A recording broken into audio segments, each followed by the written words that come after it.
खुद हम मरेंगे, बच्चों को भी मारेंगे। हमारी रोजी रोटी यहीं से शुरू होती है सर। हमारे पास कहीं से आने वाला नहीं है, 1 रुपया कहीं से आने वाला नहीं। और अगर यहाँ से अगर आश्वस्त नहीं करते हैं, अगर यहाँ से कोई कार्रवाई नहीं होती है तो ये सारे कर्मचारी माननीय मुख्यमंत्री तक। तो यहाँ पर मेडिकल कॉलेज के प्रिंसिपल के तरफ से अत्याचार किया जा रहा है या फिर इनके साथ 3 लाख रुपया लेकर भर्ती कर। अगर आप दोषी हैं तो निश्चित तौर पे आपके ऊपर कार्रवाई होगी और जितने कर्मचारी यहाँ कार्यरत है सारे कर्मचारी जो है कार्य करें। हिम्मत है प्रिंसिपल में तो पूरे समाज के सामने हटाइए, पूरे स्टाफों को जुटा कर हटाइए। अभी मैं डीएम कार्यालय पर हूँ, जहाँ पर सुहेलदेव भारतीय समाज पार्टी के श्रम प्रकोष्ठ के महासचिव शैलेश कुमार गुप्ता जी के अगुवाई में यहाँ पर डीएम साहब को एक ज्ञापन दिया गया और किस संबंध में दिया गया, आइए हम इनसे बात करते हैं। सबसे पहले आपको बता दें, जिला कुशीनगर का जो मेडिकल कॉलेज है, यहाँ से जो आउटसोर्सिंग कर्मचारी थे उन्हें अचानक से बिना किसी विदाउट एनी नोटिस उन्हें बाहर कर दिया गया। इसके खिलाफ ये लोग प्रदर्शन कर रहे हैं और एक तरह से प्रार्थना पत्र इन्होंने डीएम साहब को दिया है इनके संज्ञान में लाने के लिए। उसके बाद से इनकी क्या डिमांड है, क्या मांग है, आइए सबसे पहले बात करते हैं। जो श्रम प्रकोष्ठ के प्रदेश महासचिव है शैलेश कुमार गुप्ता जी, क्या समस्या है और क्यों आप डीएम कार्यालय पर आए थे, क्या आश्वासन मिला है? देखिए, हमें जानकारी मिला कि जो है ये जिला हॉस्पिटल जो है ये मेडिकल कॉलेज में मर्ज हुआ है और शासन का आदेश है जो है जो पुराने कर्मचारी यहाँ कार्यरत हैं उनको जो है पहले रखते हुए जो रिक्त सीट बचता है उस पर नियुक्ति करना है। मगर यहाँ के जो प्रधानाचार्य हैं भ्रष्टाचार में जो लिप्त हैं उन्होंने जो है पहले कर्मचारी का चयन करके और जो पुराने कर्मचारी है उनको बैठाया जा रहा है। उनसे ये बोला जा रहा है कि तुम लोग 1 महीने के लिए बैठ जाओ। आज ये 1 महीने के लिए बैठ जाएंगे, कल इनकी रोजी रोटी समाप्त हो जाएगी क्योंकि वो कहेंगे कि आप लोग अनुपस्थिति थी। तो सरकार का कोई आदेश नहीं है कि किसी भी कर्मचारी को बैठाया जाए, मगर यहाँ मेडिकल कॉलेज जो है भ्रष्टाचार पे लिप्त है और भ्रष्टाचार जो भी भर्तियां हो रही हैं कहीं न कहीं भ्रष्टाचार के। इसके पहले जो है सरकार का आदेश है कि जेम पोर्टल से नियुक्ति किया जाए, मगर इसके पहले कुछ नियुक्तियां जो है बिना जेम पोर्टल के नियुक्ति की गई है शिवम ट्रेडर्स के द्वारा। तो अभी जो है जेम प्रक्रिया के तहत ये नियुक्ति कर रहे हैं, मगर जेम प्रक्रिया में साफ साफ लिखा है कि पुराने कर्मचारी को रखते हुए आप जो है नया कर्मचारी नियुक्त करेंगे। मगर वो जो है सरकार के आदेश को अनदेखी करते हुए कुछ कर्मचारियों से ये भी मालूम चला है कि कह रहा है कि हमारी जो है पहुंच माननीय मुख्यमंत्री योगी आदित्यनाथ जी के उनसे अच्छा हमारा बनता है। मगर मैं कहना चाहता हूं जो यहाँ के प्रधानाचार्य हैं, आप ये सरकार जो है भ्रष्टाचार नहीं सहेगी। अगर आप दोषी हैं तो निश्चित तौर पे आपके ऊपर कार्रवाई होगी और जितने कर्मचारी यहाँ कार्यरत है सारे कर्मचारी जो है कार्य करेंगे। और उन्होंने कोई नोटिस भी नहीं जारी किया, कोई नोटिस नहीं जारी किया। ये तो कहा जाए साफ तौर पर अत्याचार किया जा रहा है, उनके साथ अन्याय किया जा रहा है। अगर नोटिस नहीं दिया गया ये तो बहुत बड़ी साजिश हो सकती है। बिल्कुल बिल्कुल, ये जो है बहुत बड़ा गलत हो रहा है। जब हमें ये सूचना मिली कि यहाँ ऐसे हो रहा है, मैं जानता हूँ सरकार एकदम साफ सुथरी छवि चल रही है, सरकार की कहीं मंशा नहीं है कि किसी कर्मचारी को बैठाया जाए, क्योंकि ये 8 से 9 हजार रुपया पाते थे, मगर सरकार ने 20,000 एक सफाई कर्मी को देने के लिए घोषणा कर दी है।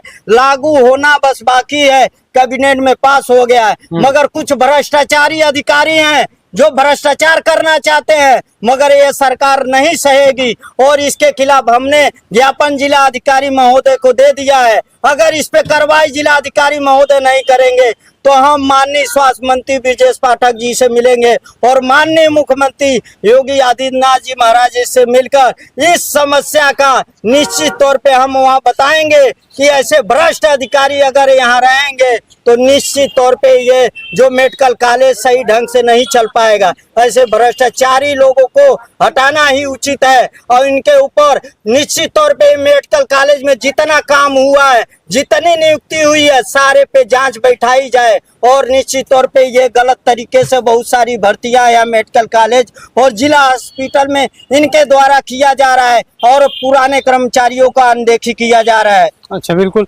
ये जैसे आप आरोप लगा रहे हैं कि जो नियुक्तियां की जा रही है, जो नई नियुक्तियां की जा रही है, उनमें भ्रष्टाचार का आरोप लगा रहे हैं।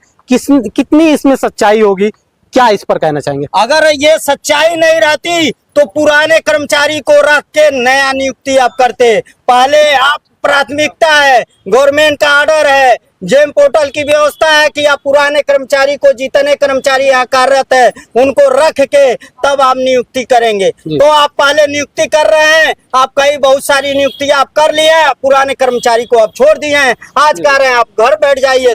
तो क्या समझा जाए कि आप सही कर रहे हैं? सरकार के आदेश के खिलाफ आप काम कर रहे हैं। निश्चित तौर पे ये कहीं न कहीं भ्रष्टाचार लग रहा है।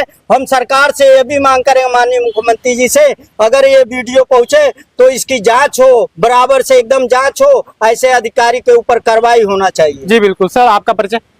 जी, मेरा नाम जहीरुद्दीन है, मैं भी श्रम प्रकोष्ठ का ही पदाधिकारी हूँ। जैसा कि खबर मिला है तो फिर हम लोग आए हैं। निश्चित तौर पे ये बड़ी समस्या है, क्योंकि यहाँ जो भी कर्मचारी हैं सब 4th क्लास के कर्मचारी हैं और जिनकी सैलरी मात्र 9,000 से लेके 12,000 के बीच में है। अच्छा। निश्चित तौर पे यही इनका संसाधन है, यही इनकी रोजी रोटी है। अगर इस तरह का समस्या इनके साथ आती है, अगर इस तरह से बाहर कर दिया जाता है इनको, तो निश्चित तौर पे ये रोटी के लाले पड़ जाएंगे। इनके बच्चों की शिक्षा प्रभावित हो जाएगी, बच्चे घर बैठ जाएंगे, इनका रोटी और दाल नहीं चल पाएगा। जी जी। ऐसे कंडीशन में जहां हमारे प्रदेश के मुखिया माननीय मुख्यमंत्री जी कहते हैं कि किसी भी कर्मचारी को बाहर नहीं किया जाएगा, जो जहां है वहीं कार्यरत रहेगा, वहीं करता रहेगा। इस कंडीशन में भी अगर उनके आदेश का अवहेलना किया जाता है, उनके आदेश को ना मानते हुए अगर ये कर्मचारी और अधिकारी जो है ये भ्रष्ट होकर और इस तरह से बाहर करते हैं, इस तरह की कार्रवाई करते हैं, तो एकदम पूरी तरह से निंदनीय है, बिल्कुल गलत है। इसके खिलाफ हम सरकार से मांग करेंगे कि इसकी पूरी जांच हो और उनकी भी जांच हो, उनकी भी जांच हो कि किस आधार पे उन्होंने बिना लीगल नोटिस का और बिना शासन के आदेश का कैसे किसी को घर बैठा सकते हैं। कितने कर्मचारियों की आपके पास कोई लिस्ट होगी, कितने कर्मचारियों को बाहर निकाला गया? 43 कर्मचारी हमारे पास हैं। 43 कर्मचारी हमारे पास हैं जिनको ये कह दिया गया है कि आप लोग घर बैठिए। अच्छा। बिना किसी नोटिस का, बिना किसी आदेश का। कितने दिन पहले? अभी 3 दिन पहले की बात है ये। अच्छा। तो इसलिए आज हम लोग आए हैं, जिलाधिकारी महोदय से मांग कर रहे हैं, एक ज्ञापन भी दिया गया है और मांग किया गया है कि भाई निश्चित तौर पे इसकी जांच करावें और अगर यहाँ से अगर आश्वस्त नहीं करते हैं, अगर यहाँ से कोई कार्रवाई नहीं होती है तो ये सारे कर्मचारी माननीय मुख्यमंत्री तक पहुंचेंगे। जी जी बिल्कुल। और जाके अपनी और भी लोगों से हम बात कर लेते हैं। आप सभी कर्मचारी हैं या कार्यकर्ता? मैं गार्ड हूँ यहाँ पे। हम लोग 10 साल से कार बोल थे यहाँ पे, कार कर रहे थे और हम लोग को ये पता था कि शासन का जो आदेश है हम लोग कभी निकाला नहीं है, दूसरी कंपनी आएगी उसमें मर्ज हो जाएगी। अच्छा। हम लोग की जानकारी यही थी, क्योंकि हम लोग काफी दिनों से सभी लोग हैं, हमारे टोटल ग्रुप के लोग हैं, सबको यही जान रहा था कि हम लोग कार कर रहे हैं, हम लोग कभी निकाला नहीं जाएगा। अभी ऑटोमेटिक हमारे प्रिंसिपल साहब के द्वारा आदेश हुआ कि आप लोग किसी कोई कहा जाए किसी का पद नहीं है। अच्छा। तो शासन का या किसी का पद खाली है, किसी का नहीं है, जो चौकीदार उनका पद ही नहीं है, मालिक का पद नहीं है, स्वीपर का पद नहीं है, एनएम का पद नहीं है। इसका क्या है, हम लोग तो यही जान लेते ना कि हमारे मुख्यमंत्री साहब ने बोले कभी निकाला नहीं जाए, दूसरा अगर कंपनी आती है उसमें हम लोग मर्ज हो जाएंगे। बस आप बताइए। अच्छा, और कोई समस्या आप लोग कुछ कहना चाहेंगे? अजय थोड़ा सामने जी। मेरा नाम कुलदीप गौतम है। हमसे प्रिंसिपल साहब बोले कि तुम्हारा जो है यहाँ मेडिकल कॉलेज में ओटी अटेंडेंट का पोस्ट नहीं है, तुम नए सिरे से ज्वाइनिंग ले लो। यानी कि आपको अचानक से हटा दिया, उसके बाद से नए सिरे से कह रहे हैं ज्वाइनिंग लेने के लिए। अच्छा। मेरा नाम उदयमल है, मैं 10 साल से ब्लड बैंक में स्वीपर के पद पे कार्य कर रहा हूँ। अच्छा। हमको भी यही बुला के कहें कि 10 साल से ब्लड बैंक में कर रहे हैं, उसके बाद आप कह रहे हैं कि ब्लड बैंक में स्वीपर की जगह नहीं, जगह ही नहीं है। आप बताइए। अच्छा। और 10 साल से हम काम कर रहे हैं। आप काम कर रहे हैं और कह रहे हैं अभी जगह ही नहीं है स्वीपर की। बोले हैं कि ब्लड बैंक में जगह नहीं है स्वीपर का। अच्छा। अब बताइए, हम 10 साल अपना समय दे दिए हैं, छोटे छोटे बच्चे हैं, अब हम कहाँ जाएंगे? बिल्कुल। हमारे सामने रोजी रोटी का समस्या हो जाएगा। जी जी बिल्कुल। और भी कुछ महिलाएं हैं, इन लोगों से भी, महिला कर्मचारी हैं, इन लोगों से भी बात कर लेते हैं। आप लोगों की क्या कहना चाहेंगे इस पे? सर हम लोग को हरका बुलाया गया एक दिन और यहाँ कब बुलाया गया था हरका? शनिवार को 11 तारीख को ना, 11 तारीख हटाया गया, उसके पहले बुलाया गया? वहाँ बुला के हम लोग उसी दिन बुलाया गया? उसी दिन। अच्छा। 4 लोग को एक रूम में बुला रहे हैं सर, प्रिंसिपल सर। अच्छा। वहाँ बुलाने पर कह रहे हैं ये पद नहीं है, वो पद नहीं है, तुम लोग दूसरा अप्लाई करो। सर हम लोग 8 साल से हैं। दूसरा अप्लाई करने के लिए कह रहे हैं? करने के लिए क्यों अप्लाई करें? कितने साल से आप काम कर रहे हैं? 8 साल से हम लोग काम कर रहे हैं। अच्छा। फिर कह रहे हैं स्वीपर का पद नहीं है, गार्ड का पद नहीं है, माली का पद नहीं है, धोबी का पद नहीं है, एनएम का नहीं है। सर किस चीज का पद आ रहा है? जो नई भर्ती हो रही है उस पर हम लोग का करिए, नई पद है तो। चार लोगों को बुला के एकांत में प्यार से समझा रहे हैं, तुम लोग जाओ घर बैठो, ड्यूटी ना करो, सैलरी हम कहाँ से देंगे? फिर भी आप लोग तो मानने वाले नहीं है लग रहा है। सर मानने वाले हैं आप? हम लोग नहीं मानेंगे सर। आखिर जाएंगे कहाँ? पद नहीं है तो दूसरे पद पे करें, हम लोग को दूसरे पद पे मर्ज करें। ऐसे में वो दूसरा पद। कितने साल से आप सेवा दे? 7 साल से, कोई 7 साल से, कोई 8 साल से, कोई 10 साल से, इतने वर्षों से अपनी मेडिकल कॉलेज में यहाँ पर जिला अस्पताल पर सेवा दे रही हैं और कर्मचारी हैं। कर्मचारी में हम लोग को कोई लिखित नहीं मिला है, कोई नोटिस नहीं मिला है। नोटिस मिलना चाहिए ना। सिर्फ मौखिक आपको इन लोगों को बैठाकर, कर्मचारियों को सिर्फ मौखिक रूप से ऑफिस में बुलाकर प्रेम से उन्हें समझाकर बुझाकर, ताकि वो आगे कोई कदम ना उठाए, कोई प्रदर्शन ना करे, या ये सारी चीजें जो सरकार तक ना पहुंच पाए। तो इस तरह से, एक तरह से कहा जाए तो यहाँ पर मेडिकल कॉलेज के प्रिंसिपल के तरफ से अत्याचार किया जा रहा है, या फिर इनके साथ 3 लाख रुपया लेकर भर्ती कर रहे हैं लोग। हम लोग भर्ती नहीं होने देंगे, नहीं भर्ती नहीं होगी जब तक हम लोग का नहीं होगा। भ्रष्टाचार हो रहा है, भ्रष्टाचार एकदम हो रहा है, अत्याचार कर रहे हैं लोग, लूट रहे हैं लोग। अच्छा, तो जो भी यहाँ पर जिन पदों पर ये लोग कार्यरत थे, नंबर यहाँ पे सब लोग, हम लोग परेशान हुए कोविड में। इस समय एनएम का पद नहीं है। गार्ड की जो ड्यूटी थी एनएम का नहीं है, तो दूसरे से हम लोग को मर्ज कराना देने। मरीज को कहा जाता था गार्ड जाएगा, गार्ड जाएगा। अब कहाँ गया प्रिंसिपल का? अब देखना चाहिए ना कि जो 8 साल से हम लोग बच्चे छोड़ के हम लोग आते थे, छोटे बच्चों को गोद में हम लोग लेके ड्यूटी किए हैं। उस समय नहीं प्रिंसिपल देखा, कोई नहीं देखा। इस समय हम लोग का सुनवाई नहीं हो रहा है।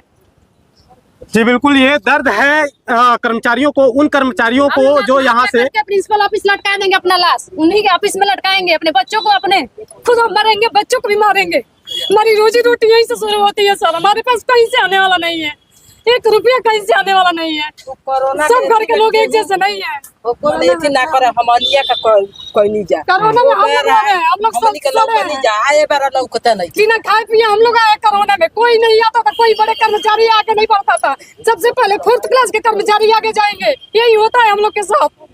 आज पैसा बढ़ने के बाद आया तो हम लोग को हटा दिया गया, बिना कोई नोटिस के, बिना कोई लिखित के हटा दिया गया। ऑफिस में बुला के 2 आदमी खूब प्यार से। अरे कहना है तो बड़ी सभा में आप कहिए, ऐलान करिए प्यार से, पूरी सभा में ऐलान। हाँ, अगर आप कर्मचारी हैं तो आपके अगर हटाना है तो नोटिस जारी करें। पूरे समाज के सामने हटाइए आप। हिम्मत है प्रिंसिपल में तो पूरे समाज के सामने हटाइए, पूरे स्टाफों को जुटा के हटाइए। जी बिल्कुल, इस तरह की समस्या है। अगर कहा जाए तो जो भी आउटसोर्सिंग के जो भी यहाँ मेडिकल कॉलेज में कर्मचारी थे उनको अचानक से हटा दिया गया, और ये चीजें इन लोगों को काफी, अगर कहा जाए, दर्दनाक साबित होगी, और ये प्रदर्शन के लिए बाध्य होंगे। बताया जा रहा है कि अगर यहाँ से हमारा अगर नियुक्ति हटाया जाता है अचानक से इस तरह से, और हम परेशान हो जाएंगे, हमारा परिवार नहीं चल पाएगा, तो ये परेशान होंगे और बड़े स्तर पर ये प्रदर्शन के लिए भी बाध्य हो सकते हैं।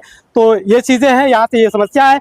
और क्या कहेंगे इस वीडियो पर, आपकी राय जरूर बताएं। मैं जुम्मन अली, खबर दृष्टिकोण, कुशीनगर।